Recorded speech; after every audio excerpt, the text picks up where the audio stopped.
Welcome to the Six Figure DJ Podcast. I'm your host, Michelle, aka DJ RunDat. I'm so excited to share a series of interviews where DJs from around the world share their stories and secrets to hitting six figures and beyond in their DJ business and how you can too. Thanks for tuning in. If you like what you hear, please rate and review the podcast and share it with your friends.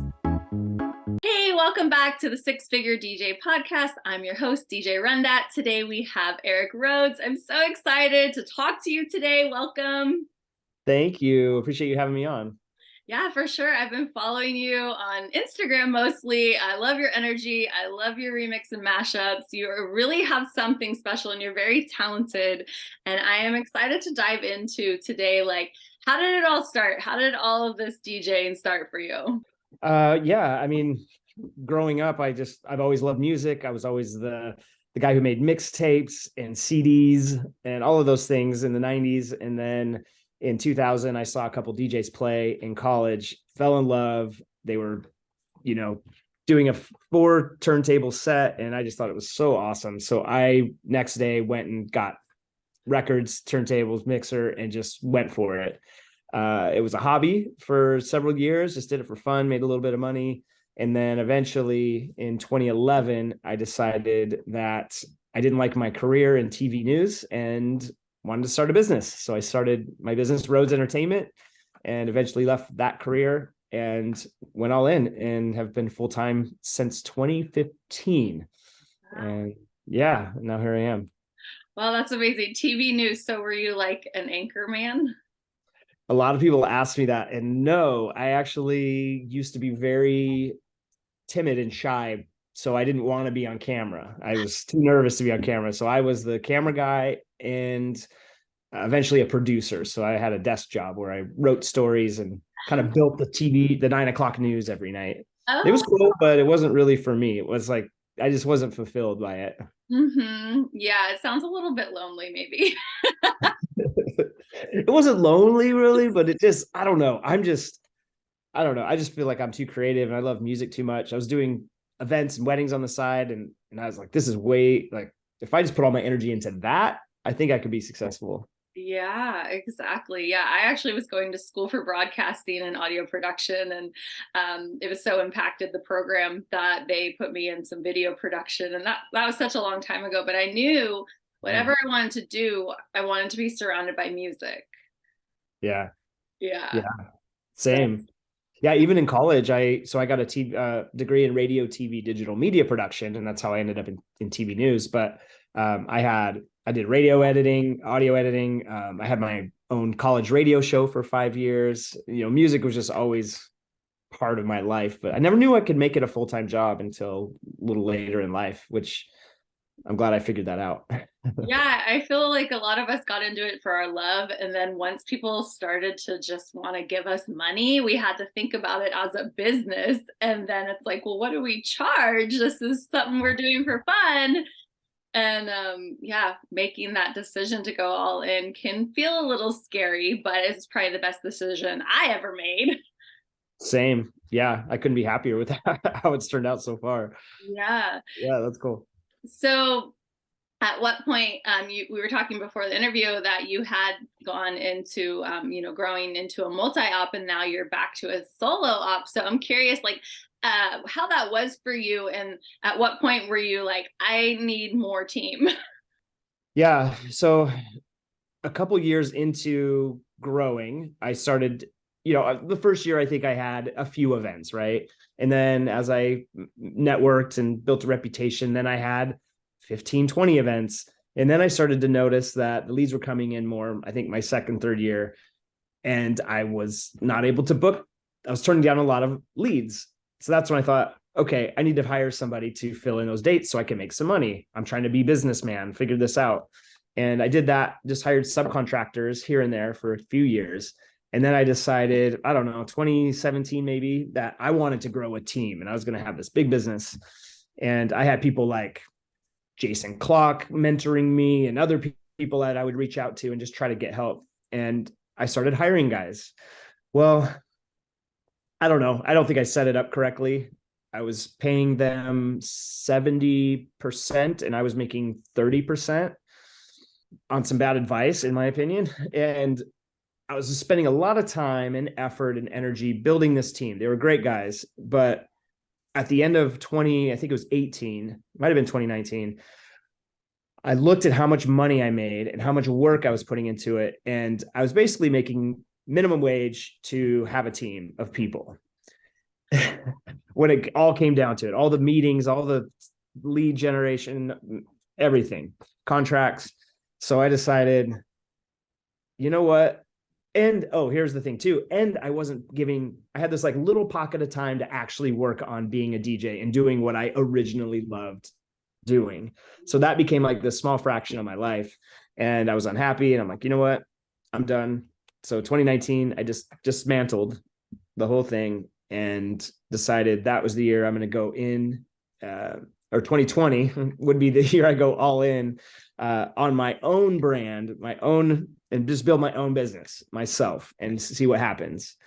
And even though COVID hit and that was kind of messy, it just allowed me to really channel all my energy into growing a brand and doing what I love, which eventually led to social media and all the things that have, just amazing opportunities that have happened since. And I attribute all of that to that decision. Wow. Yeah. Yeah. That's what it's all about, is just getting super clear on your one thing and going all in. I love that. That's what I did. And that's what allowed me to hit 6 figures in 2022, which had been a goal for over 4 years. Yeah. Yeah. That's That's really awesome. exciting. So I'm curious, during 2020 and the shutdown, did things shut down where you're from? You're from Idaho? I'm from Idaho, Boise, Idaho. Yeah. That's where my family's from. Oh, really? Yeah. Yeah, cool. Yeah. So did things shut down for you there? Yes and no. So Boise proper, yes, most things were shut down, but we have a lot of rural towns and areas, barn weddings, things like that really were pretty open and loose. So I think when we shut down, I think I had 44 weddings and events in the books for 2020. I ended up at the end of the year still doing 20 events. Wow.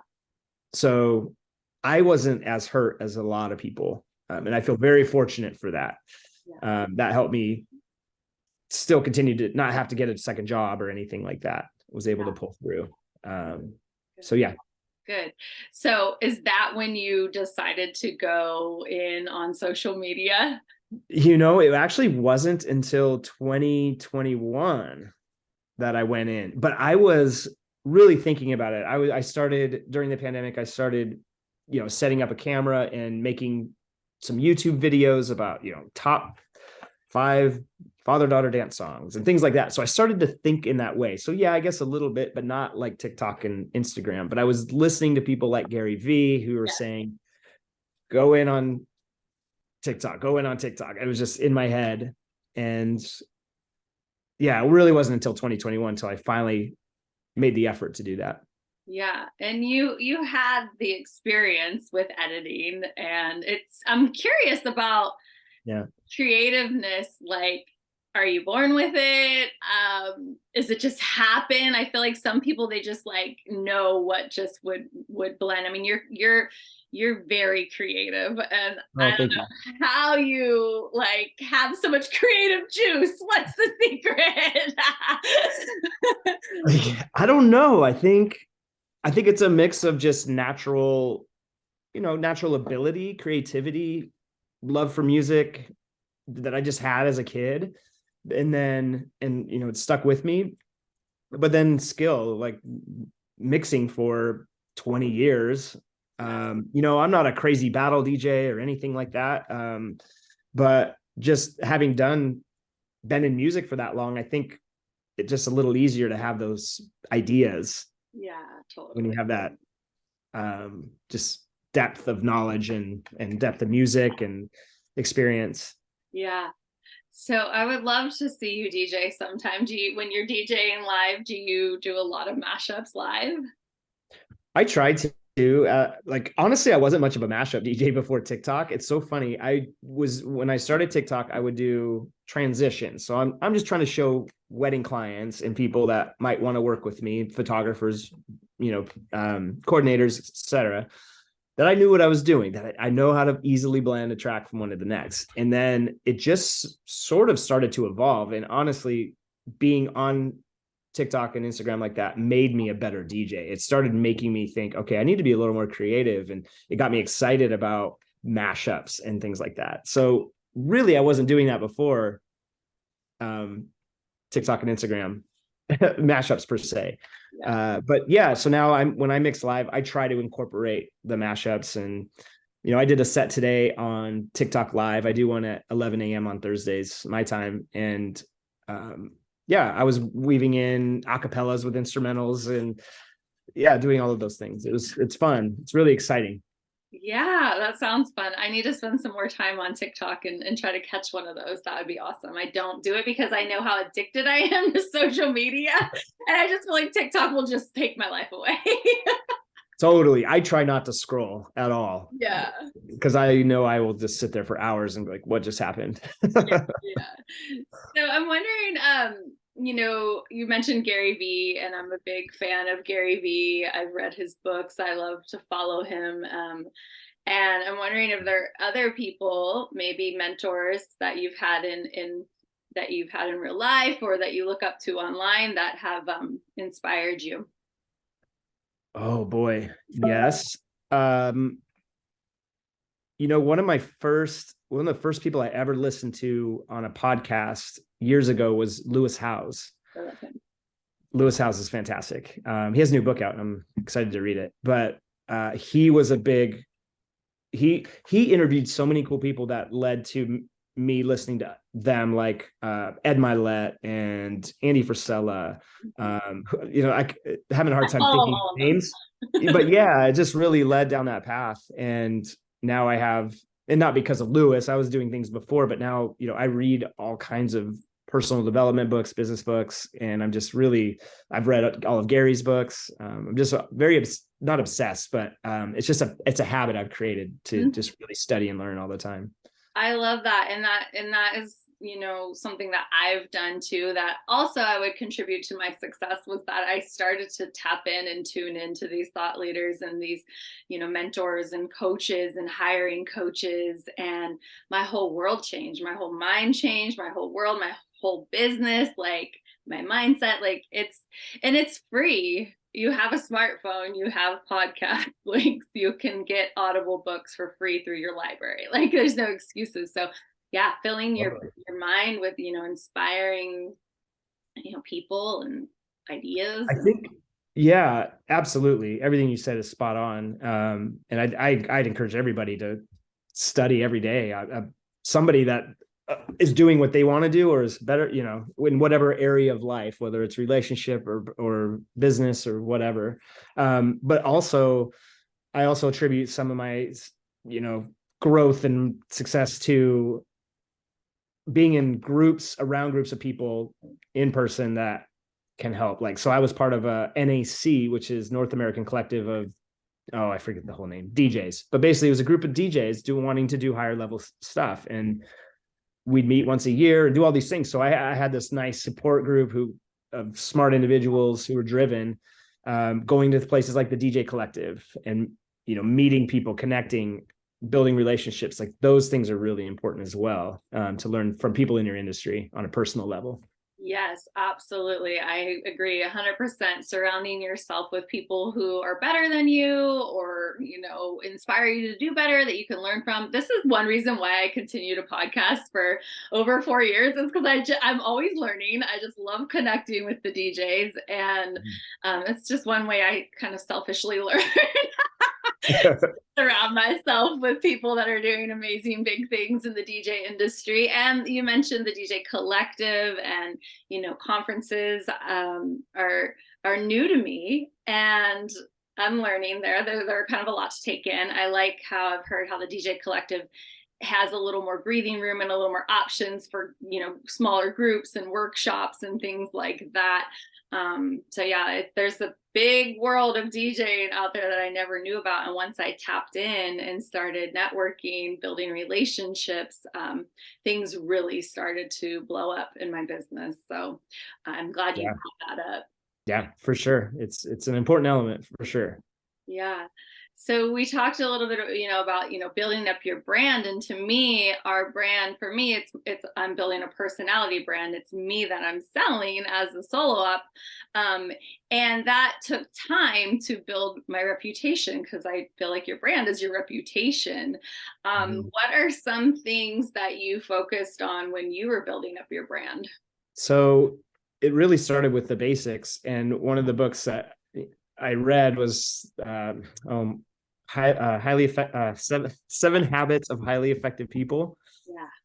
And I wanted to cultivate that. So I don't even remember all the seven habits, but it's like knowing how to treat people right and how to make people feel special. And I don't know, just networking and how I present myself and how I look, and just every little detail matters, and trying to be as true to myself as possible. And then as I did that, just having people help me with, say, photography and getting the right, capturing me in my most authentic way, and then eventually having an actual branding person help me build logos and designs and all of those things. Like, it just sort of evolved. But Yeah. yeah, yeah. Yeah, for sure. I mean, that's the steps that, you got to just start taking them, the basics, and keep building off of them. And then eventually you hit a point where you don't really have to focus much on that. You're there. Yeah. I just think working on yourself is a really huge component, and just trying to just treat people well.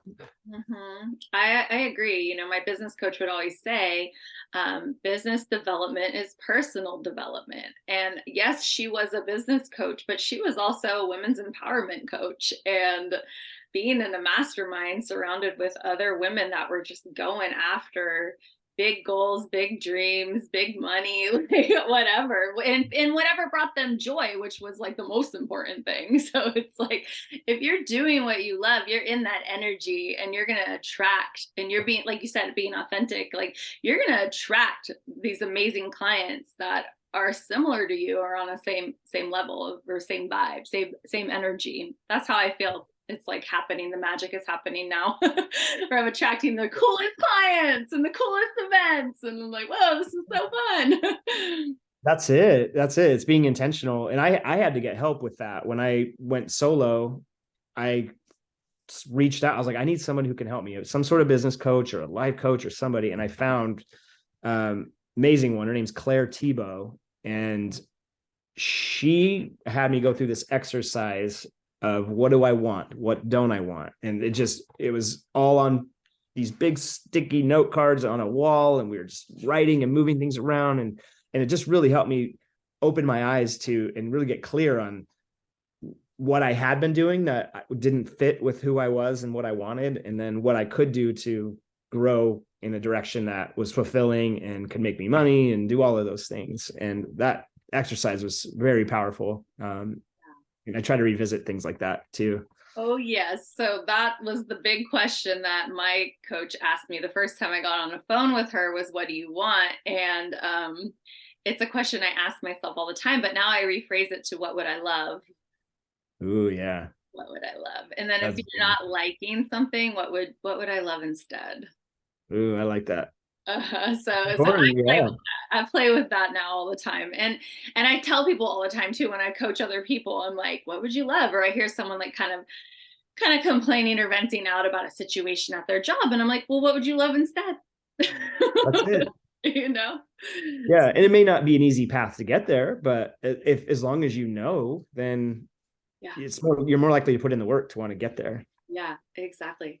So at one point, when I was putting out more content and being more consistent on social media during COVID, I had a team working with me, a team of interns. I'm wondering, have you had help with, putting out all the content you put out, or do you do it all yourself? I do it all myself.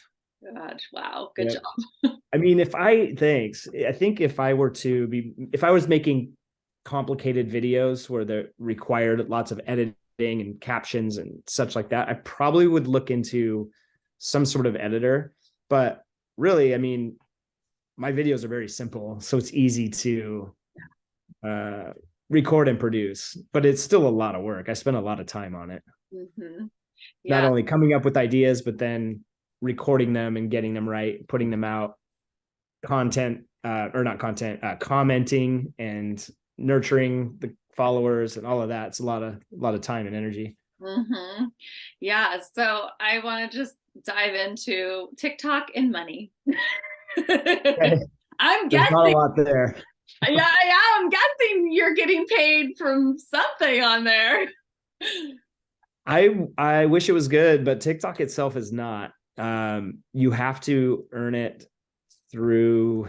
I mean, really, what I'm getting right now is just bookings, higher end bookings across the nation, and then really working towards collaborations, brand collaborations, things like that. But it's not what I would have expected. If you said, before all this happened, hey, you're gonna have 1 million followers in a year, I would have been like, I'm gonna be rich, because it seems like everything would come. But I really have not had that, and I'm like strangely on this path where I have to like hustle again in a different way, because now I'm in this new level where I need to kind of redo what I've done to get to this point, if that makes sense. But TikTok pays you a little bit. Like, you get gifts if you go live. People will buy gifts and give them to you, which are like little videos. Like, people put hats on me and things like that. Just come on my head for like 3 seconds. But that's like a little bit of money. You can be in a creator fund, but really those only amount to a few $100s a Okay. month. Okay. Good to know. See, there was like a myth that I think that you can like get rich, but no. I think on TikTok, there there are people who, I think it's like their full-time job to create content and go live, and they're going live a ton, and they're doing these battles with people, and they're getting their followers to, like, because they'll battle, like you and I will be side by side if we were battling on TikTok, which I haven't done yet. But you get there's like a little bar at the top, and which they'll start a battle, and whoever's followers give the most gifts or points, or I'm not exactly sure how it works, wins, because it's like a little bar that goes back and forth. The winner, then that person is making a lot more money. So I think if they do that a lot, you probably could make a few $1,000s a month on TikTok. Okay. I don't have that energy or commitment to want to do something like that. Yeah. Yeah. I've tried to build a brand and something big and not try to battle people on TikTok. Yes. Well, I like your direction of, getting bigger, higher end destination events, or traveling and working Yeah. with friends, collaborations. I like that. That sounds really exciting. So what about Twitch? Did you do the Twitch thing? Are you on Twitch? I am not on Twitch. Okay. I've heard I should be, but Yeah, I mean, there is people getting really good money there. I think you would probably do amazing on there personally. I think you would. So yeah. maybe I'll look into that, because I'm now setting a schedule for my TikTok lives. I'm sure if I got a separate camera and connected it to Twitch, however that looks, I'll have to research it. But maybe just have that other element and Yeah. see what happens, for Yeah. sure. Yeah. So I see your whiteboard in the back, and you mentioned wall size post-it notes, which my coach introduced me to. So seem like someone that might set some goals and stay Yeah. organized with lists. I think that's really important to write things down, what we want, and it's really rewarding to cross things off when it happens. Yeah. Is that something you do regularly? Do you set goals? Do you set like a yearly financial goal? I do. Yep. I set financial goals, some family goals, Mm. things like that. And Yeah. then, but I'm also, so my coach has taught me this, that she's like, you're very rigid and not, you become so rigid with your goal setting that you almost become blinded to all the other opportunities. So I've learned in this last year to like set the goals, but also be open to things that could shift. So if things in my business start to shift and new opportunities start to come up, kind of having to reset and go, okay, maybe this goal isn't quite the one I want. But I do, so staying focused on these new things that come is really important to me. But yeah, I definitely am very mindful of where I'm going and the actions that I'm taking to get there. Yeah. Well, I love how you mentioned having the family goals too, because I had on one of my wall size post-its, take the family to a tropical beach vacation, DJ on a Yeah. big boat. But really, ultimately, what I was learning too was that it's more of a goal of a feeling. And I was like, so I have my word for the year, and it was like, I want to feel good as the ultimate goal. So one year, my word was joy. One year was intimacy. I wanted to get more intimate with my clients, with my vendors. But yeah, I think it all really kind of comes down to feeling good. And then the other word I learned was grace. So like you're saying, when things aren't going the way you wanted them to go, giving yourself some grace and being Yeah. like, well, there's another path for some reason. That's an important word for sure. I used to be very hard on myself if things didn't go as planned. Yeah. And if you can be graceful and give yourself grace, things become a lot easier to accept and you move faster to pivot or whatever that is, or go down that different path. Yeah. Yeah. Totally. Yeah. So, what do you think has been the main things that have led to your success in your business as a DJ? The main things. Oh, wow. There's so many. What's that? I know there's a lot. There's a lot of parts, but like, is it relationships? Is it? Hmm. Relationships, definitely. I don't know. This is gonna be a little more vague, I guess, but no, I'll give some more concrete things. I think one of the things that really helped me, since this is a money podcast, is being in control of and very mindful of my money and my business. For example, when COVID happened, even though I still did events, I lost a lot of money, like a lot of people did. But because I set the groundwork several years before by um, choosing to get out of all of my debt except the house, my wife and I did, um, setting up systems in my business using the profit first method. I had a good savings account.